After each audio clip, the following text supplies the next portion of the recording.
ওম নমঃ শিবায় নমঃ। আমি সঙ্গীতি। তো দেখে নেবো এই মুহূর্তে তোমার এনার্জি কী বলছে।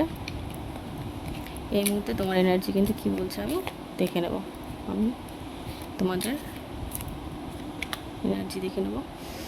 নিজের জীবনটাকে নিজের মতো করে এনজয় করছো। জীবনে অনেক কিছুই প্রাপ্তি হয়েছে, বা যা পরিশ্রম করছে তার প্রাপ্তি হবার সুযোগ বা সময় এসে গেছে। প্রাপ্তির সময় কিন্তু এসে গেছে এবং কর্মের ফল কিন্তু খুব তাড়াতাড়ি পেতে চলেছে। একটু কেয়ারফুল থাকতে হবে যেন আনএক্সপেক্টেড কিছু না ঘটে।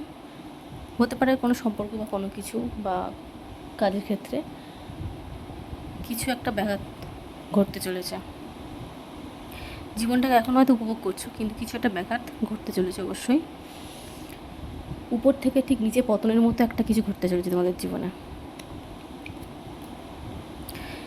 নিজেদের মধ্যে লড়াই, ঝামেলা, অশান্তি হয়ে যাচ্ছে। হতে পারে আপনার কর্মস্থলে আপনার কলিগ যারা আছে তারা নিজেদের মধ্যে দ্বন্দ্ব করছে বা আপনার সাথে দ্বন্দ্ব করছে। তারা ফলাফল হিসেবে কিন্তু আপনার যে জীবনটা আপনি কাটাচ্ছিলেন, খুশির জীবন, সেটা কিন্তু মিসিং হতে চলেছে। পতন কিন্তু হতে চলেছে। হতে পারে আপনার নেগেটিভিটির পতন, বা হতে পারে এই যে কাজটা আপনি করছেন বা যা আপনি করছেন সেটার পতন, আর সেটা শেষ হতে পারে। ঠিক আছে? তো এই ছিল আজকের রিডিং। ভিডিও ভালো লাগে তো অবশ্যই লাইক, কমেন্ট এবং শেয়ার করে যাবেন। Thank you.